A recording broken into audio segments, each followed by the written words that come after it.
Ladies and gentlemen, thank you for standing by and welcome to the Eaton second quarter 2024 conference call. At this time, all participants are in a listen-only mode. Later, we will conduct a question-and-answer session. If you wish to ask a question, please press 1, then 0 on your touch-tone phone.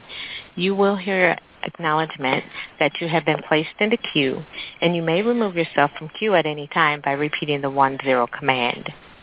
Should you require assistance during the conference, please press star then 0, and an operator will assist you offline. And as a reminder, today's call is being recorded. I would now like to turn the conference over to your host, Yan Jin. Please go ahead. Hey, good morning. Thank you all for joining us for Eaton's second quarter 2024 earnings call. With me today are Craig Arnold, our Chairman and CEO, and Olivier Leonetti, Executive Vice President and Chief Financial Officer. Our agenda today includes opening remarks by Craig. Then he will turn it over to Olivier, who will highlight the company's performance in the second quarter. As we have done in our past calls, we'll be taking questions at the end of Craig's closing commentary. The press release and the presentation we'll go through today have been posted on our website. This presentation includes adjusted earnings per share, adjusted free cash flow, and other non-GAAP measures. They're reconciled in the appendix. A webcast of this call is accessible on our website and will be available for replay. I would like to remind you that our commentary today will include statements related to the expected future results of the company and are therefore forward-looking statements.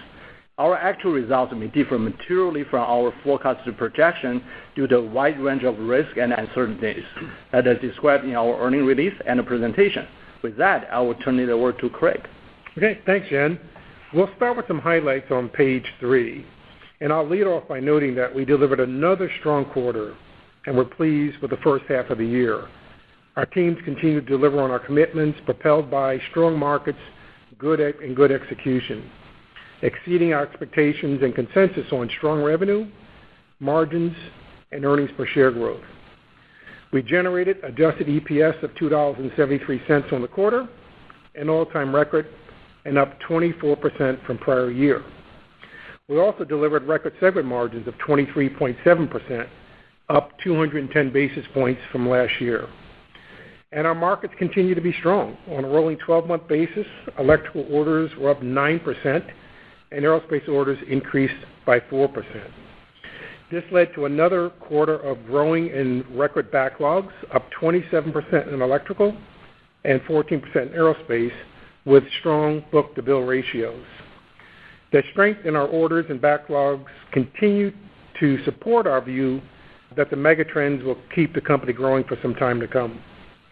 We're in the early stages, and once again, our markets are well positioned for the future. And our growing backlog allows us to once again raise our full-year guidance. We're raising our guidance on organic growth, segment margins, adjusted EPS, and cash flow for the year. On balance, we're very pleased with our results, and we're well positioned for the second half of the year. Turning to page 4, we once again are sharing the key trends in end markets that are expected to drive Eaton's long-term growth. The broad number of megatrends noted on this chart have created and will continue to create a strong growth environment for the above end markets. And Eaton is uniquely positioned in that these are our primary end markets. As a reminder, we're in the early phase and expect to see growth for years to come.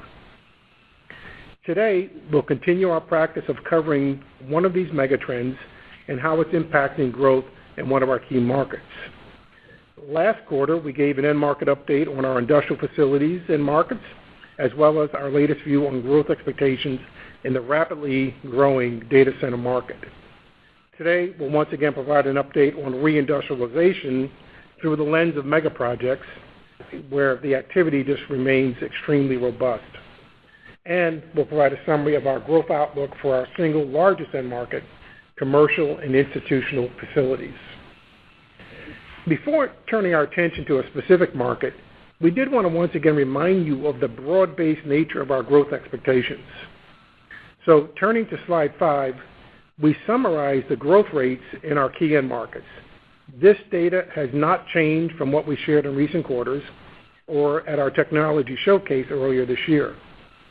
And I'd say in many ways, this is a once-in-a-lifetime opportunity in that the megatrends we shared are having a broad and significant impact on the growth outlook for most of our end markets. And we're seeing the benefit in our sales results and more significantly in our orders, backlog, and negotiation pipeline, all of which are at record levels and growing. And we'll share in a few slides, we're investing to support the orders and commitments that we received from our customers.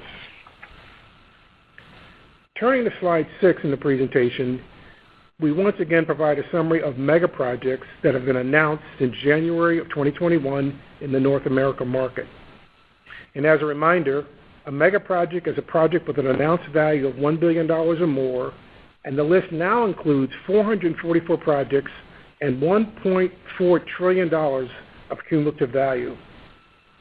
This is double where we were this time last year, and the backlog for mega projects now stands at $1.6 trillion, up some 25%.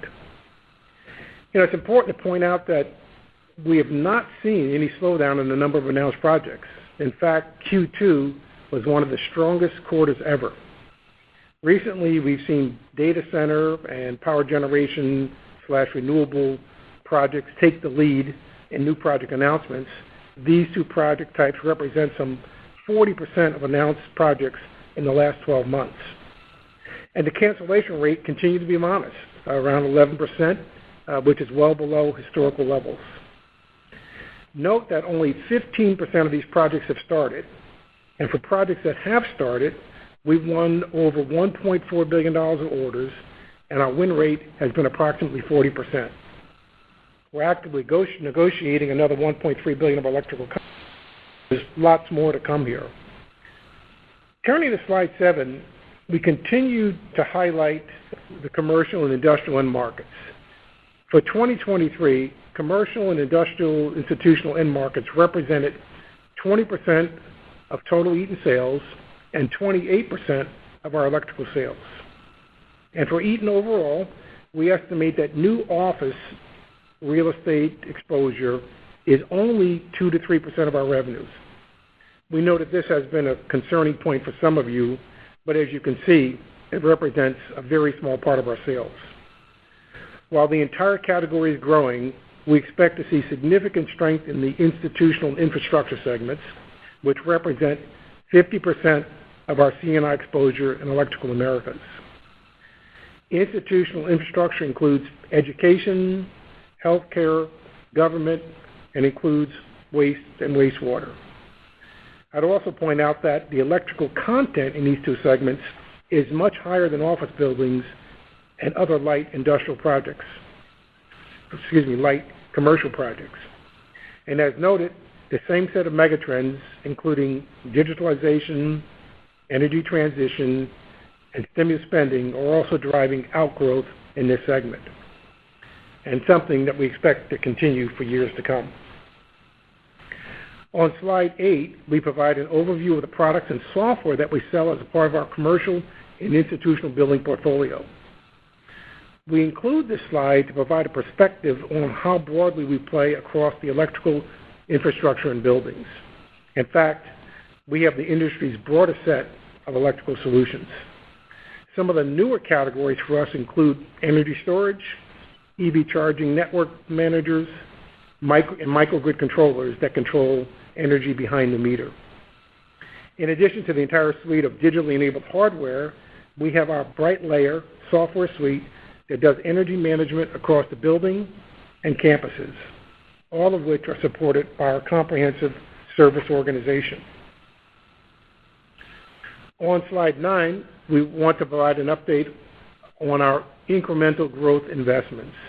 As a reminder, we're investing more than $1 billion of incremental capital to support growth, with $750 million in North America over the next few years. These investments expand our production capacity for a variety of products and support most of our electrical end markets.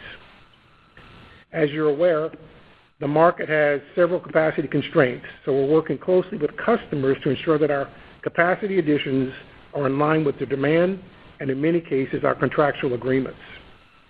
To provide you with a feeling of the magnitude of these investments, we'll impact 25 of our sites and add over 2 million square feet of manufacturing space. Overall, these projects remain on track, with many sites already ramping up new capacity. Additional production capacity will be coming online later this year and into the first half of 2025. To note a couple of recent milestones, we recently opened a new state-of-the-art campus in Helsinki to increase capacity of UPS systems, and this obviously includes our latest energy-aware UPS. This is actually the industry's leading UPS and is 30% smaller than most of the competitive products. And most recently, we signed an agreement to build a new electrical campus in Dubai to expand our commercial, manufacturing, and support functions in the rapidly growing Middle East region. Turning to page 10, we're excited to have closed a strategic investment in Nordic EPOD. Nordic EPOD designs and assembles standardized power modules for the European data center market. What's unique about their solution is that it's a design that's standardized, and it's a pre-engineered system that allows for faster market response. The standard power module, or EPOD, contains all the critical power, electrical gear, backup power, cooling, and control systems needed to support a data center. The EPODs are manufactured in Norway, are designed to operate in harsh weather environments, and can supply up to 2 megawatts of electrical power. I'd also note that the power modules are an increasingly preferred approach for many of the data center customers in Europe. And Eaton will naturally supply a significant amount of the electrical equipment and services. This is an outstanding new platform that will allow Eaton to increase our participation in the rapidly growing European data center market. Now, I'll turn it over to Olivier, who will take us through the financial results for the quarter. Thanks, Craig. I'll start by providing a summary of our Q2 results. We posted record sales of $6.4 billion, up 8% in total and up 9% organically. This represents 9 quarters of growth, over 20% on a 2-year stack. We posted record segment profit and margins. Operating profit grew 90% and segment margin expanded 210 basis points to 23.7%. Adjusted EPS of $2.73 increased by 24% over the prior year. This is a quarterly record and well above the high end of our guidance range.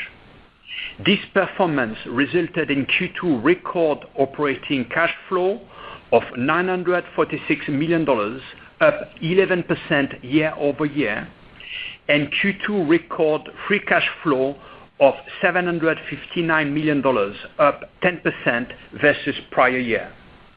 On slide 12, we summarize Electrical Americas' very strong results.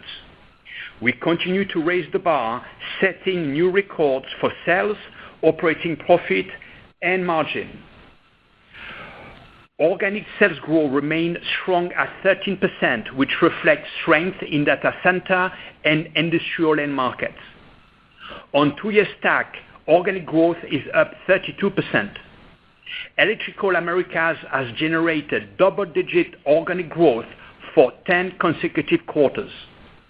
Record operating margin of 29.9% was up 350 basis points versus prior year, benefiting from higher sales and manufacturing efficiencies that were partially offset by higher costs to support growth initiatives. On a rolling 12-month basis, orders were up 11%, demonstrating strength across the various megatrends. We had particular strength in the data center end market. Also, our major project negotiations pipeline in Q2 was up 18% versus prior year and up 42% since Q2 2022. Electrical Americas backlog increased 29% year over year with a book-to-bill ratio of 1.2 on a rolling 12-month basis. These results underscore the tailwinds from secular trends, strong execution, and robust backlog that have allowed us to increase growth and margin guidance for the year, which we will discuss later in the presentation. Next chart summarizes the results for our Electrical Global segment. Organic growth was up 3.5%, partially offset by FX headwinds. We had strength in data center markets, partially offset by weaknesses in residential end markets. Regionally, we continue to see strength in our APAC and GEIS businesses, partially offset by weakness in our EMEA business. Operating margin of 19% was up 50 basis points versus prior year, driven by higher sales and operating efficiencies, partially offset by wage inflation. Orders were up 7% on a rolling 12-month basis, with strength in data center and utility end markets. Book-to-bill continues to remain strong. Q2 was 1.1 on a rolling 12-month basis. Before moving to our industrial businesses, I'd like to briefly recap the combined electrical segments. For Q2, we posted organic growth of 10% and segment margin of 26%, which was up 260 basis points over prior year. On a rolling 12-month basis, orders were up 9%, and our book-to-bill ratio for our electrical sector remains very strong at 1.1. We remain confident in our positioning for continued growth with strong margins in our overall electrical business. Page 14 highlights our aerospace segment. We posted record sales and a Q2 record operating profit. Organic growth was 13% for the quarter, driven by strength in commercial OEM, commercial aftermarket, and military OEM. Operating margin of 21.5% was down 100 basis points year over year, driven by operating inefficiencies and higher costs to support growth initiatives that were partially offset by higher sales. On a rolling 12-month basis, orders increased 4%, driven by commercial OEM and aftermarket. Within the quarter, orders increased 21% year over year, with commercial OEM up 22% and military OEM up 53%. Year-over-year backlog increased 14% and was up 3% sequentially. On a rolling 12-month basis, our book-to-bill for our aerospace segment remains strong at 1.1. And we are pleased with more than $2 billion life of program wins in the quarter. Moving to our vehicle segment on page 15. In the quarter, total revenue was down 4%, including a 3% organic decline and 1 percentage point of unfavorable effects. Weakness in the North America light vehicle market and a European truck was partially offset by strength in South America. Operating margin came in at 18%, 270 basis points above prior year, driven by operating efficiencies offsetting lower volume. And we are pleased to have won $83 million in mature year sales across our commercial and passenger vehicle portfolio. On page 16, we show results for our e-mobility business. Sales were up 18% on an organic and total basis. Our organic growth significantly outperformed the market, driven by new program ramp-ups in the European market. Operating profit was $2 million, and we continue to incur large costs related to new programs expected to ramp up over the next coming quarters. In the quarter, we also launched major power protection programs, battery disconnect units, and brake torque, and were awarded additional $82 million in mature year sales. Moving to page 17, we show our electrical and aerospace backlog updated through Q2.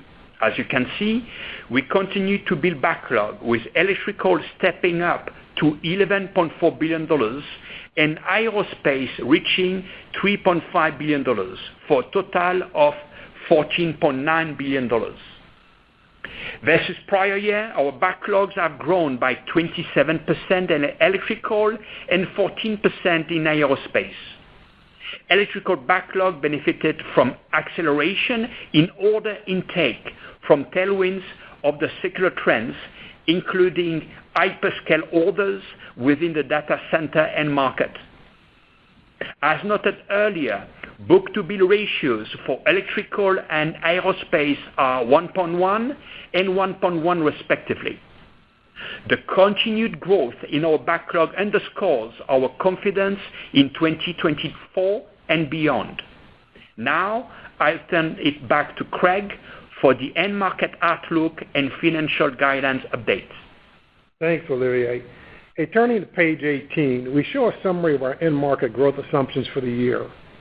Overall, our markets continue to perform as expected, and most of these indicators have not changed from what we shared during our last two earnings calls. We are, however, seeing stronger than expected growth in data centers and in commercial and institutional markets in the U.S., which is why we're raising our revenue growth guidance for the year. We continue to expect growth in about 80% of our end markets, supported by the key megatrends of electrification, energy transition, reindustrialization, and digitalization. Moving to page 19, we show our fiscal year organic growth and operating margin guidance. Overall, our 2024 organic growth is now expected to be between 8 and 9%, which is an increase of 50 basis points at the midpoint. We're raising our organic growth guidance in Electrical Americas by 150 basis points to 11.5 to 13.5% from 10 to 12%, and in Aerospace by 100 basis points to 10 to 12% from 9 to 11%. We're lowering and tightening the range of our e-mobility organic growth guidance to 17% to 23%, given the well-reported softening in some of these end markets. And we're reiterating the growth guidance for the remaining segments. For segment margins, we're increasing the company's margin guidance range by 50 basis points at the midpoint to 23.5%. This is driven by the improved outlook in Electrical Americas, where we're seeing strong demand and strong operational execution. In this segment, we're increasing our margin outlook by 90 basis points to a midpoint of 28.9%. We're also reiterating our guidance for the remaining segments, and we're well positioned to continue to deliver strong financial performance for the balance of the year. On the next page, we have additional guidance for metrics for 2024 and Q3. For 2024, our adjusted EPS is expected to be between $10.65 and $10.75 a share. The $10.70 midpoint represents 17% growth in adjusted EPS over the prior year, a 55-cent increase over the initial 2020 guidance, and a 30-cent increase over the prior guidance. We're tightening the range for free cash flow and now expect $4.2 billion to $4.4 billion for operating cash flow and $3.4 billion to $3.6 billion for free cash flow, an increase of $100 million at the midpoint on both measures. For Q3, we expect organic growth to be between 8 and 9%, segment margins to be between 23.5% and 23.9%, and adjusted EPS in a range of $2.73 to $2.83 a share. So let me just close with a summary on page 21. Once again, the trends driving growth in our markets continue to play out as we expected. Even better in our Electrical Americas business, driven by data center markets and the reindustrialization trend that we're seeing across multiple markets in North America. We also delivered a strong quarter of financial results and continue to see outstanding execution on our key initiatives across the company. As a result, we raised our guidance for organic growth by 50 basis points, our segment margins by 50 basis points, and our adjusted EPS by 30 cents at the midpoint. In the quarter, we were especially pleased to see the strength in our negotiations, our orders, and our growth in backlog, all of which are at record levels, validating our medium and long-term growth outlook. So we leave the quarter with a high level of confidence when we say Eaton will deliver higher growth, higher margins, and consistent earnings growth for years to come. And with that, I'll open things up for any questions you may have. Hey, thanks, Craig. For the Q&A today, please limit your opportunity to one question and one follow-up. Thanks in advance for your cooperation. With that, I will turn it over to the operator to give you guys the instructions. Thank you. And ladies and gentlemen, if you wish to ask a question, please press 1 then 0 on your touch-tone phone. You will hear an acknowledgement tone that you've been placed into queue, and you may remove yourself from queue at any time by repeating the 1-0 command. And if you're on a speakerphone, please pick up your handset before pressing the numbers. Once again, if you have a question, please press 1 then 0 at this time. The first question will come from the line of Joe Ritchie from Goldman Sachs. Please go ahead. Thank you. Good morning, everyone. Morning, Joe. Hey, Craig, I want to start with, I guess maybe just a longer-term question on, I'm sure you witnessed what happened with the PJM auction this past week and how they saw record high prices. I'm just trying to get an understanding for ultimately what that means for your utility business going forward and when you can maybe start to see an inflection. I know that business has been growing well, but maybe see a further inflection given how tight capacity is. Yeah, I mean, as we've talked about, Joe, and appreciate the question, that the utility market is just one of many markets for us that we're absolutely thrilled about the growth prospects on. I mean, as we talked about, these big trends of beginning with energy transition, the electrification of the economy, climate change, and the need to build grid resiliency. All of these factors converging at the same time are just creating, a pretty unique set of conditions in terms of those opportunities into utility markets. And as we talked about before on this call, one of the longest lead time products that probably exists in the electrical industry is getting an electrical transformer. So I'd say that business for us is a big part of the company. It's some 15%, as we said, of our total market exposure. We talked about our long-term growth rates being in the kind of the low teens for that business, and so we are already seeing quite attractive growth in the utility market, including in this current quarter, and we expect it to go on for some time to come. Yeah, that's helpful, Craig. And I know I like that you guys highlighted the investments that you're making to increase capacity. I guess if I take that 2 million plus in additional square footage, like what does that represent as a percentage of your total capacity today? And then as you think about how much leeway that gives you or flexibility that gives you in the coming years, does that make you good through 2027? 2028? Like how much flexibility does this give you? I appreciate the question. In terms of a percentage add, I don't have that number offhand. So we can certainly get that number for you. But I think the way to think about it is that in every one of those businesses where we are capacity constrained, we're making investments in capacity to deal with, let's call it today, our midterm outlook. Obviously, depending upon which piece of the business you're talking about, the response time to put on new capacity varies widely. We can do it relatively quickly in our electrical assemblies businesses. In a business like transformers, for example, that go into lots of different markets, not just the utility market, the lead times there tend to be longer given the type of manufacturing. And so I would just tell you that today we're investing to win here. We're making the investments that our customers expect and need us to make, and in many cases, we're getting long-term commitments for customers to ensure that we're not putting in too much capacity. But I can just say that it's something that we've done for a long time. We know how to do it well, and we're going to be ready to support our customers as they continue to grow. Appreciate the color. Thank you. Thank you. Thank you. The next question is from Jeff Sprague from Vertical Research Partners. Please go ahead. Hey, thank you. Good morning, everyone. Hey, good morning. Craig, really solid results and outlook. As you may or may not be aware, because you're not watching everybody else's prints like we are, but sort of the takeaway from the week has been, companies kind of missing and lowering or making the numbers, but cutting organic growth on, weaker project-related outlooks. And I'm not surprised you're outperforming given kind of the secular exposures you have. But where you have exposure to smaller projects or machine OEM and things like that, are you seeing pockets of weakness underneath the surface? Again, obviously being masked by data centers and other things, but just kind of the general lay of the land and the industrial landscape out there.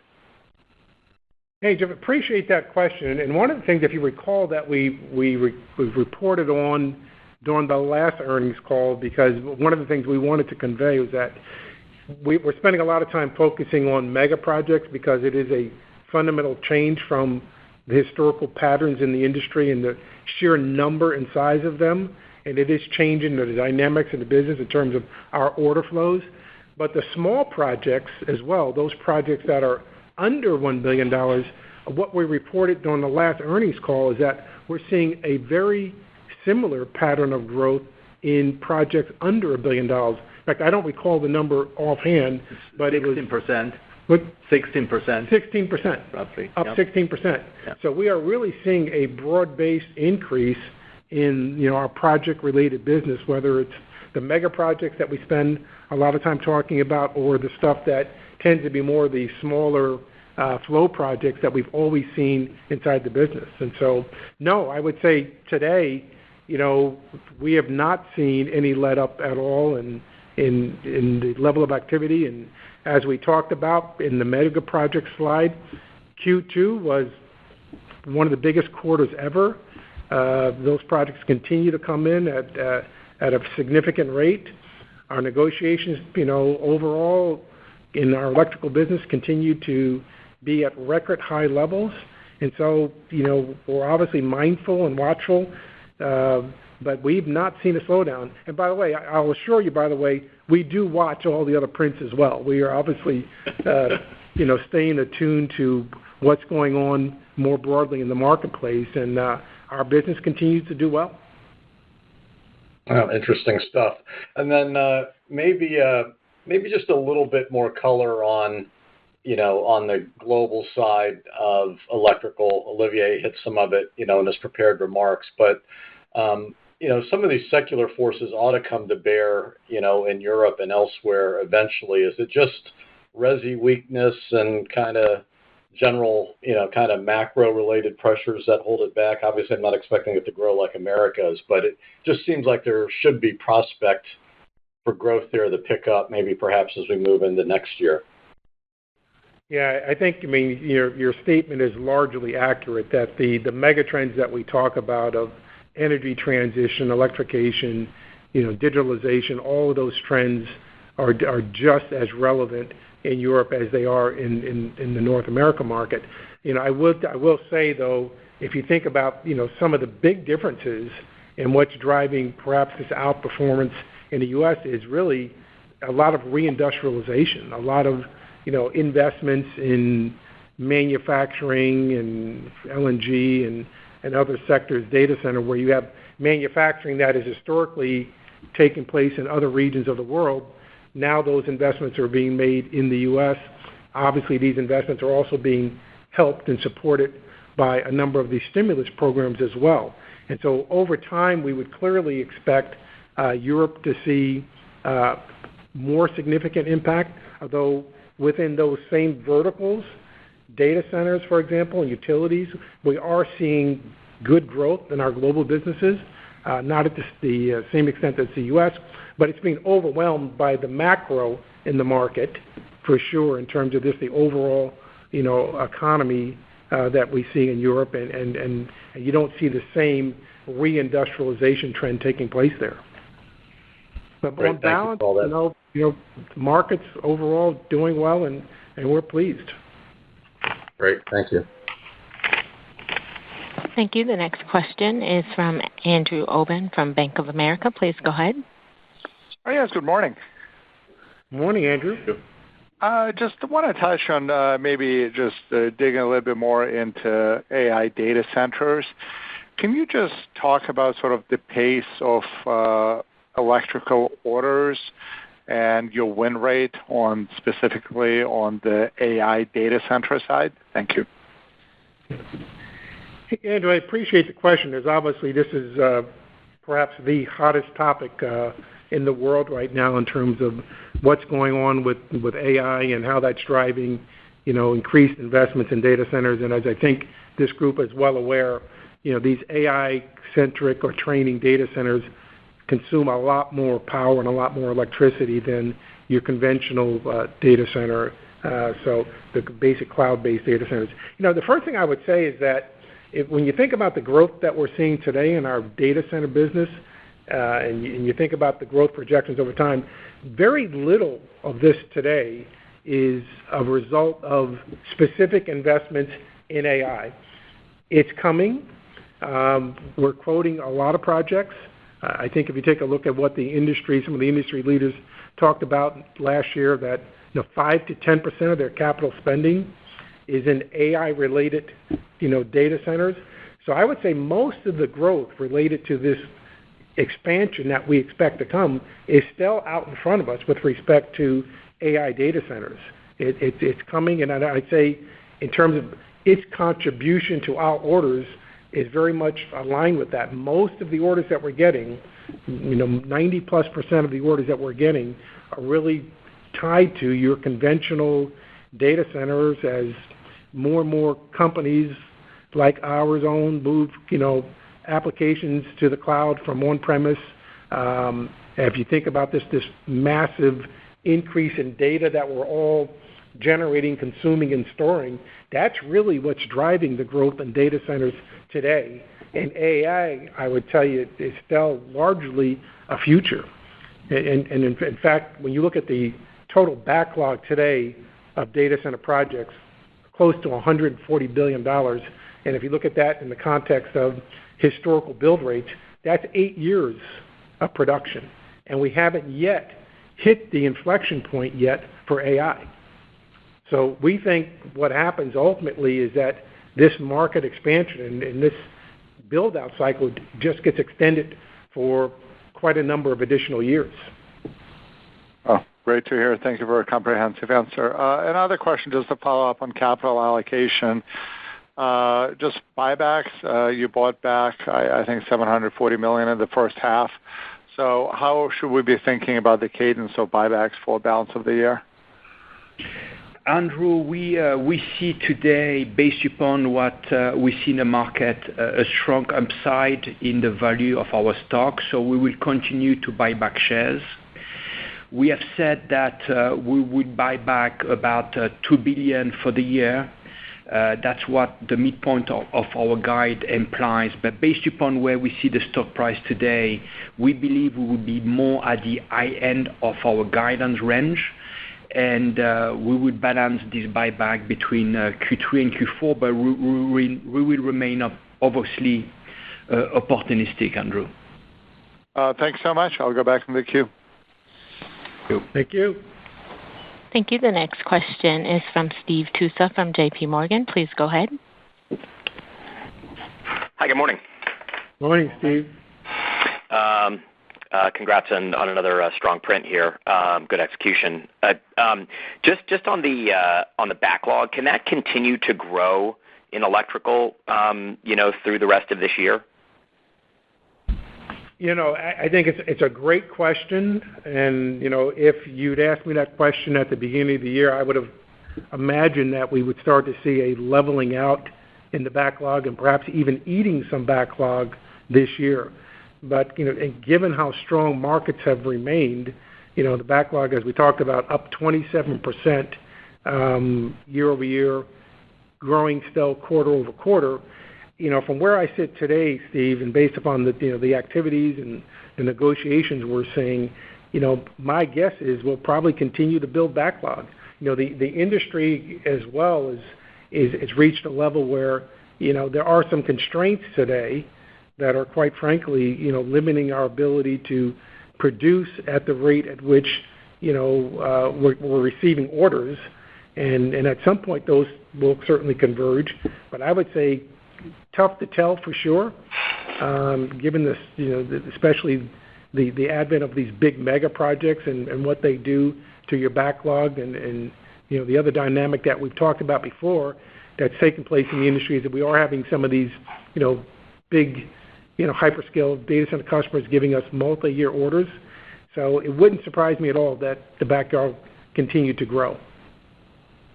So like sequentially for the next couple quarters, effectively, you can grow backlog for 3 and 4Q. I think the truth is I don't know. I can't really give you a definitive answer. Yeah. I mean, the negotiations are up, 18% or so in our electrical business, and so we continue to grow our negotiations, and we're growing our negotiations at a faster rate than we're growing our sales. That math would suggest that it's certainly possible that, we're going to continue to build backlog. But we'll just have to wait and see, how it all plays out.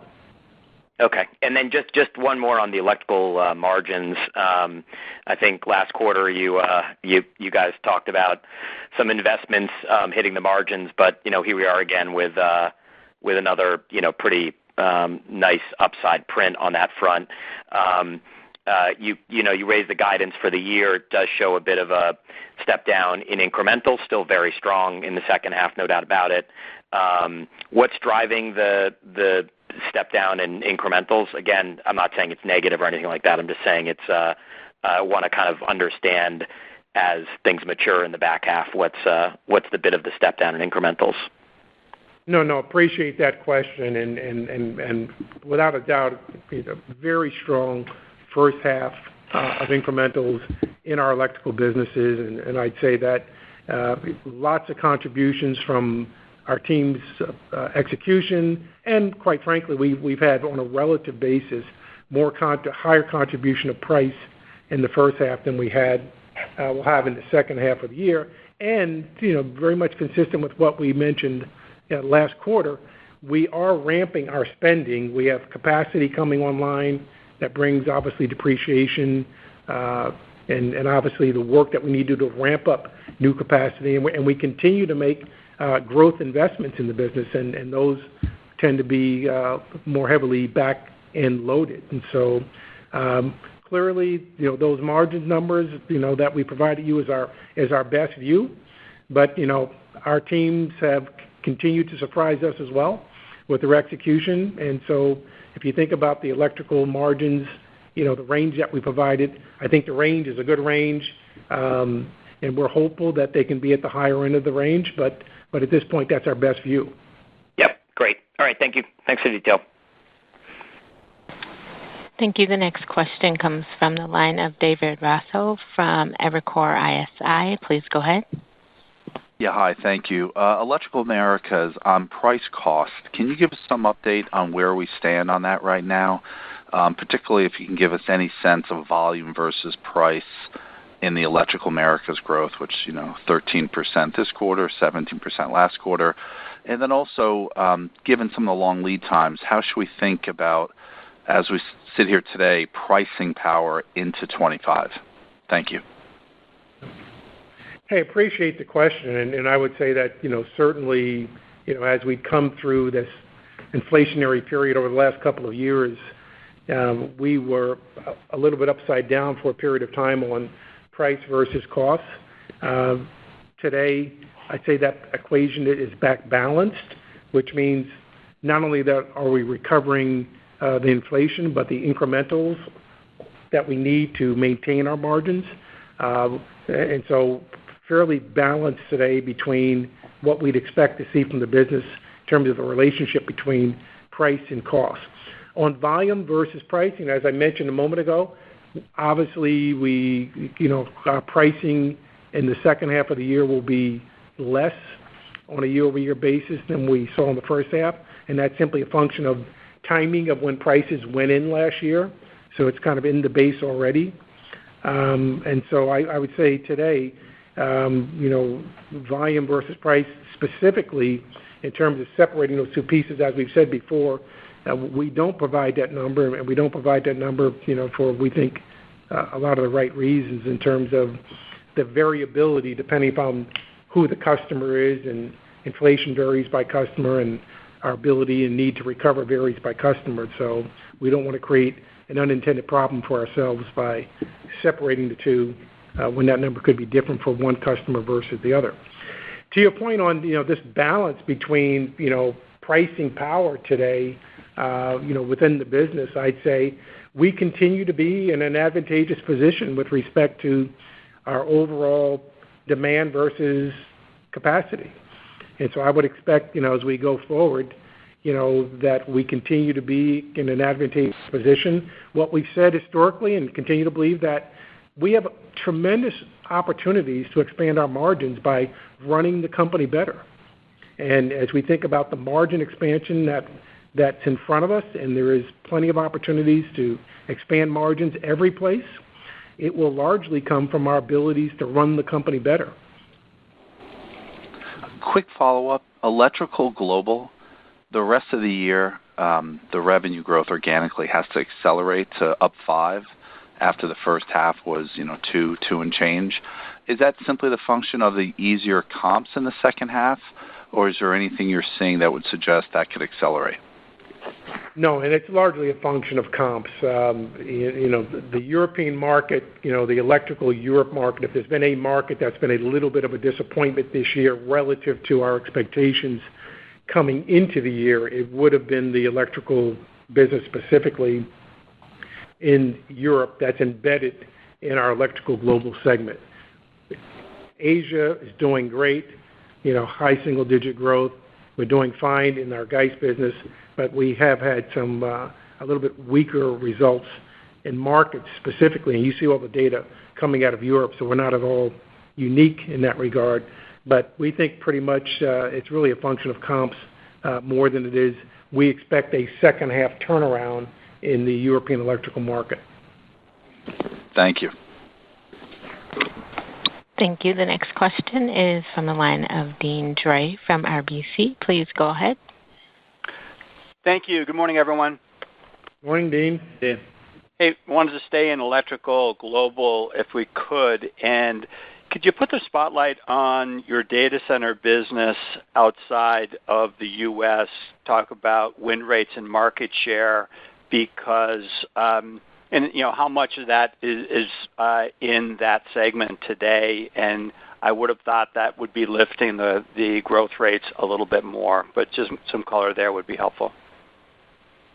Yeah, and appreciate the question, Dean. I will tell you that today, very much consistent with the balance of the Eaton franchise, we don't today have as much, let's say, electrical content in a data center in Europe as we would have in North America. And that's just largely a function of the share position that we have in North America, in not just UPSs, but in electrical switchgear, in products like transformers.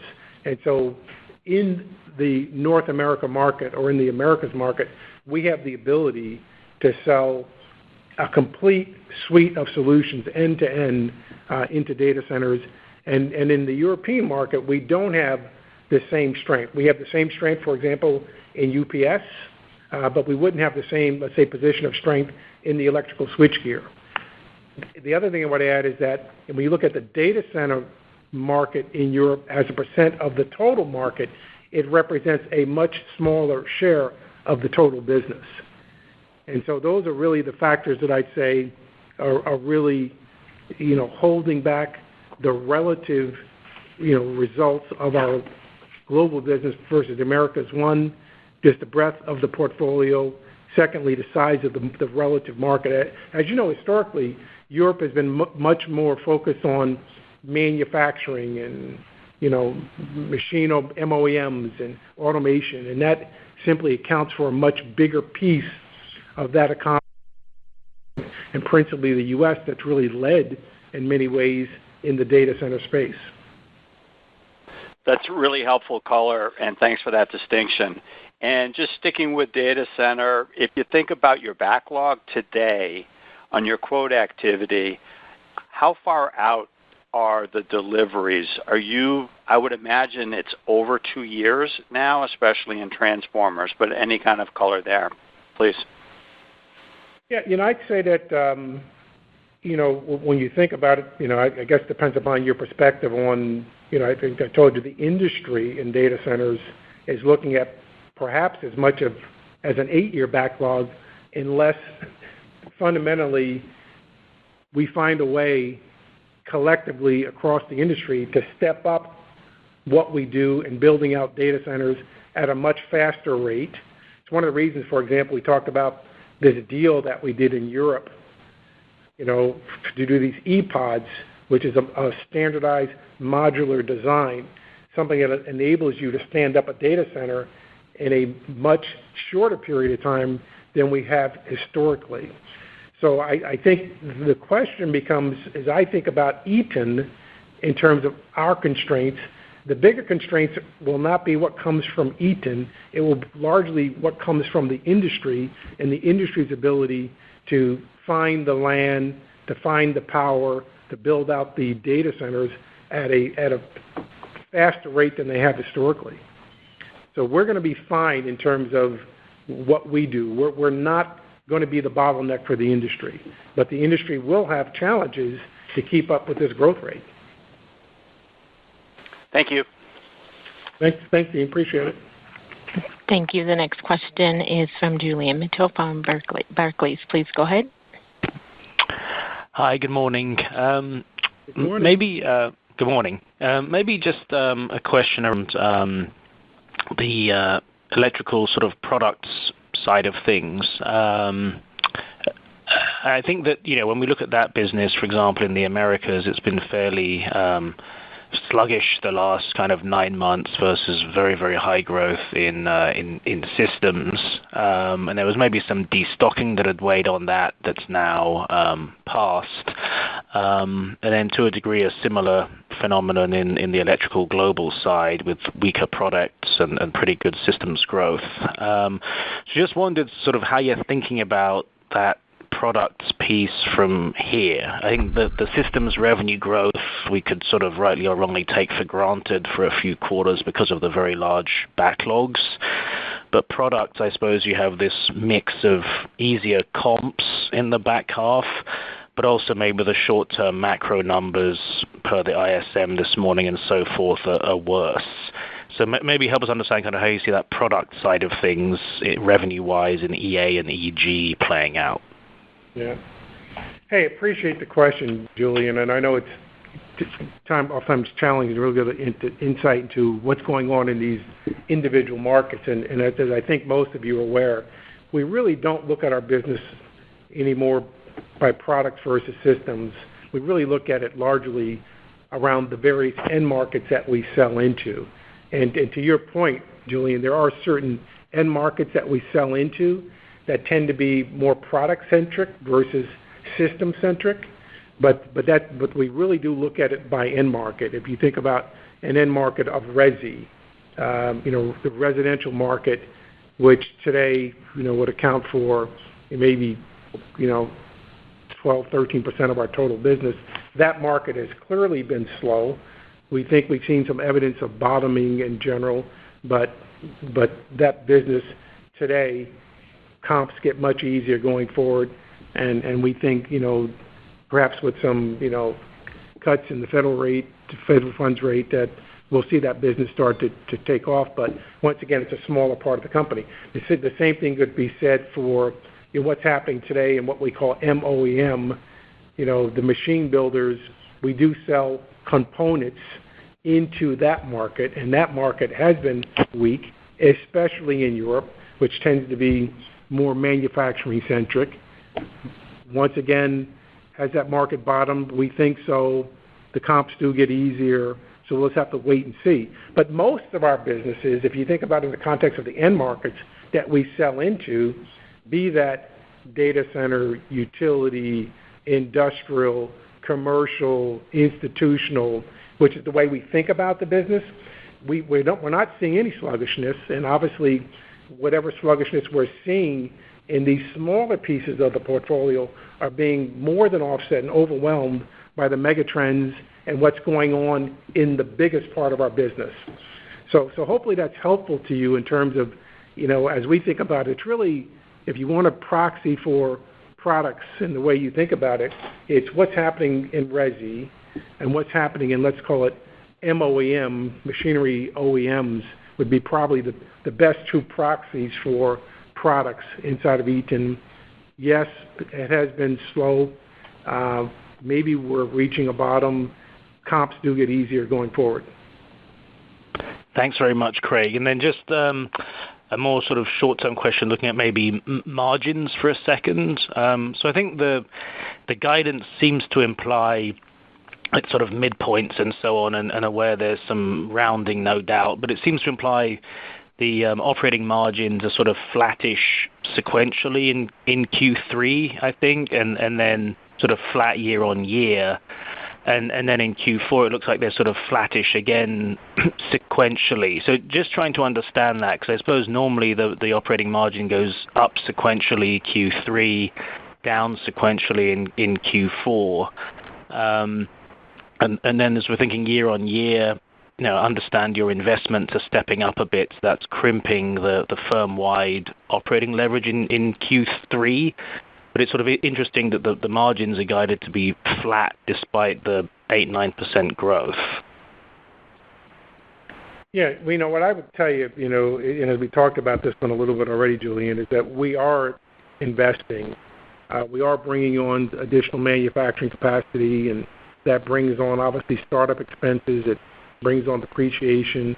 We are investing in commercial front-end resources to essentially, deal with the growth that we're seeing. And so, yeah, margins, on balance in the back half of the year, flat. We'll see where we end up, but that's essentially our current view.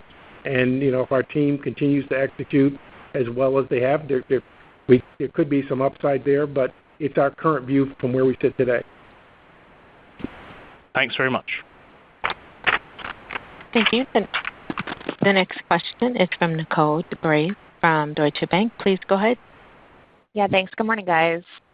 Morning, Nicole. So another really strong set of results. I guess maybe the one blip was aerospace margin down year on year. I guess I'm a bit surprised that you maintained the full year guidance. It embeds a pretty big step up in second half. So can you just talk about what happened with aero margins in the second quarter, and then what drives the implied step up in the back half? Yeah, appreciate the question, Nicole. And I would just say that, in aerospace, margins can be lumpy.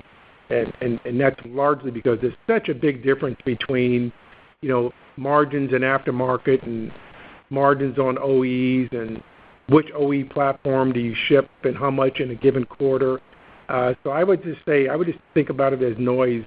We're confident in the second half outlook. It's based upon, essentially, orders that we have in-house and have pretty clear visibility. So we're confident in the outlook, and I would just look through the noise in the quarter and attribute it largely to, yes, we had some operating inefficiencies in the quarter. They will go away, but mostly it's a function of mix that we ship in a given quarter that really drives the margin outlook. Got it. That makes sense, Craig. And then I guess on the Nordic ePod investment, is there opportunity to bring that modular solution to the U.S., or do you view that as more as a European-centric opportunity? Thank you. Yeah, we'll have to see how the North American market evolves. Modular solutions, we see it in Europe for sure. We see it in Asia, two regions of the world where we're tending to see more of this modular approach to data center build-outs. The U.S., especially the hyperscale customers, tend to be more specific and customized in their build. So we'll have to wait and see how that plays out. But as of today, it does tend to be more what's taking place outside of the U.S. versus what's in the U.S. Thank you. I'll pass it on. Thank you. And the next question is from Scott Davis from Melius Research. Please go ahead. Hey, good good morning / afternoon. I think it just turned afternoon. But anyways, good morning and congrats on the results.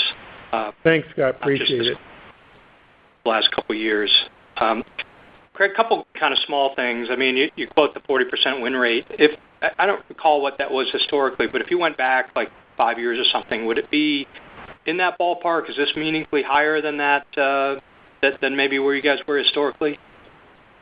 Yeah, I would say that the win rate, and once again, we're relatively early, right, in mega projects overall, with some 15% of them having started, and so it's a good start at 40%, and that would be higher than our underlying market share in North America, and so clearly we're encouraged by the start that we're seeing it. But I would say in general, the bigger and the more complex the project in general, the more likelihood that Eaton is going to win, and our market share in general tends to be higher in larger, more sophisticated projects. Yeah, that makes a lot of sense. And then, Craig, not that anybody's chasing you out the door, you've done an amazing job, but any update on the CEO succession? No, I'll just say thank you first of all for the acknowledgement. It's been a pleasure, and it will continue to be a pleasure. As everybody on the call is probably aware, and we have a mandatory retirement age of 65. I'll turn 65 in May of next year, and I'll leave at the end of May. In the meantime, I'm continuing to enjoy the job and having a lot of fun, and can't think of a better time, by the way, to be in my chair and be a part of these industries that we're associated with. But the board is very busy working on that particular question, and we certainly will announce things as soon as the board is ready to share their feedback and their decision on who's going to be the next leader. Well, they'll have big shoes to follow in. So best of luck. I'll pass it on. Thank you. Thank you. The next question is from Nigel Coe from Wolfe Research. Please go ahead. Thanks. Good afternoon, everyone. And Craig, what an amazing career you've had. So I know you're not leaving. This is not the last call, but I just want to acknowledge you've done a fantastic job here. So on the investment spending, the $1 billion, 2 million square feet of additional capacity, can you just remind us where are we in that ramp up? When does that capacity come online? I know it's coming on in sequences, but if you can just give us a sense there. And this investment spend sort of sequentially in Electrical Americas, is that mainly depreciation, or are there some other cash expenses to think about as well? Yeah, so the first question around when, and I'd say, really I would tell you that it really starts beginning in the second half of this year, where some of the investments that we announced in the early part of that $750 million North America spend, it really starts to come online this year. Some of the other investments that tend to be a little longer term, maybe towards the end or so of next year, or even some into 2026. But I say it really does beginning in the second half of the year, where we're adding capacity that allows us to obviously address the overall market demand and some of the backlog that we see. I'm not sure I understood the second part of the question, though. Maybe Nigel, you can run that. Yeah, So the spending, the kind of the investment headwinds in Electrical Americas that you're referencing, is it mainly depreciation on this new capacity, or are there other investments that we should think about as well? Yeah, no. There's certainly it's depreciation, and then it's also the ramp-up cost, right? When you ramp up a new manufacturing facility or a new line, there's obviously inefficiencies that you have to absorb until these lines come up and reach, their targeted capacity levels. And so there's manufacturing inefficiencies, there's depreciation, and then there's investments that we're making in our commercial front end to really, address some of this growth that we're seeing both now and into the future. Okay. My final question is I guess related in some ways, but the announcement by Cleveland-Cliffs. Can't believe I'm actually mentioning Cleveland-Cliffs on this call, but they have announced a transformer manufacturing investment of $150 million. three-phase transformers, which I thought was kind of random. But I'd be interested to kind of get your view here in terms of kind of a new entrant in this market. Kind of how much capacity are we seeing coming online in transformers? And how long do you think this market's going to be undersupplied for? I mean, are we still undersupplied for the next couple of years? I mean, any thoughts there would be great. Yeah, I mean, we've obviously saw the announcement as well from Cleveland-Cliffs. I mean, they have not historically been a supplier to transformers into the market. They, at one point, had rumored to be partnering with another transformer manufacturer in that investment. I can just tell you, just based upon the size of the investment and what we know about transformer manufacturing, we're not worried about Cleveland-Cliffs and what amounts to a very modest investment in transformer manufacturing. So we're not we've seen it, but we're not worried about it.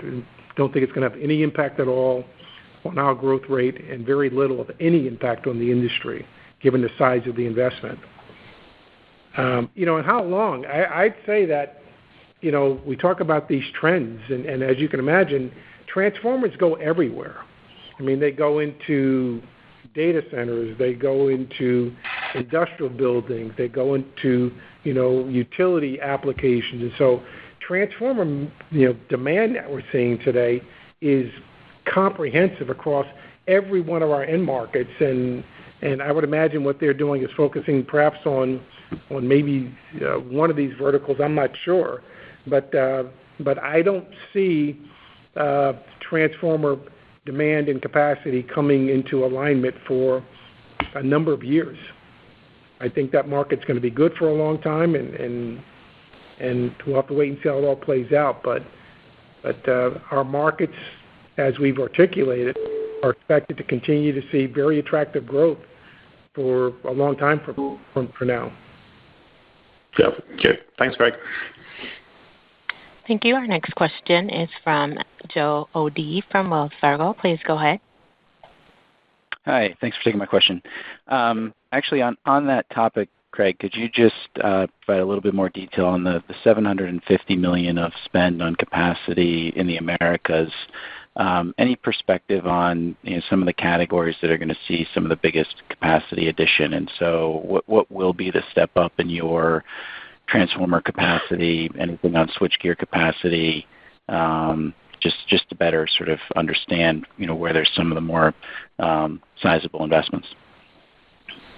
Yeah, no, I think the right way to think about that, is that we're making the investments in those product lines, and there's obviously a chart in the outbound commentary around the various businesses that are going to be impacted. But every place that we have capacity constraints today, or where we see capacity constraints over the next few years, we're making investments, and we're making those investments in line with our and our customers' medium and long-term outlook for what the demand will be, and including, as I mentioned, in many cases, getting customer commitments for the capacity that we're bringing online. And so, lots of different products, lots of different businesses. It's difficult to really perhaps answer the question as precisely as you've asked it, other than to say, we're making the needed investments. As I said in the last earnings call, we don't intend to be a bottleneck for the industry in terms of our capacity to support the growth outlook, and we're comfortable with what we're spending and where we're spending it. And then I just want to ask on backlog. If you go back last quarter, the backlog expected to ship in the next 12 months was up like $2 billion or 20% sequentially. And so just curious in terms of meeting that demand, how much of that is dependent on capacity that would be coming on in the back half of the year, and then any specifics, the order activity and the end markets that was directed into with that $2 billion increase in the next 12 months backlog? Yeah, that's a difficult question to really piece that together in terms of how much of the specific backlog is tied to the capacity expansion. The backlog is obviously quite large, and the backlog cuts across every one of our businesses, some of which are getting additional capacity, some of which are not. So difficult to really answer that question, maybe in a satisfactory way to really address that, other than to say, once again, where we have capacity constraints, where lead times have stretched beyond what we think are reasonable, and we're making those investments to get out in front of it so that we can deliver, reduce our lead times to customers, and can continue to grow. But difficult to really answer that question in the context of these investments, other than to say that if you think about it and these are the incremental investments, on a relative basis, most of the backlog is not tied to these capacity investments, right? We talk about adding 2 million square feet of capacity, impacting 25 of our sites. We have north of 100 sites. So I would just say that it's most of the investments, or most of the backlog, is obviously going to be satisfied by our facilities where we don't necessarily need to add capacity, but we have some real tight spots in some of the businesses, and that's what we're addressing. Got it. I appreciate it. Okay, thank you. Thank you. And the final question in queue is from Phil Buller from Berenberg. Please go ahead. Oh, hi. Thanks for squeezing me in. Sure. You used to talk, Craig, about an investment or portfolio strategy of, I think it was growing the head and shrinking the tail. I think that was the phrase you used to use, but essentially throwing all the weight of investment dollars behind the most attractive end markets and dialing back or exiting the least attractive parts. And obviously that's worked really well. I think it's clear today what the best bits are, but is there much happening now on the tail? Is there a tail, or are there any less strategic parts of the business where we might expect potential disposals? Thanks. No, I appreciate the question, and the short answer is absolutely there's a tail, and there's a tail everywhere. We posted close to 30% margins in our Electrical Americas business this quarter. The Electrical Americas business has a tail. And so I would tell you that the way we really think about this is that every one of our business leaders has to be a portfolio manager.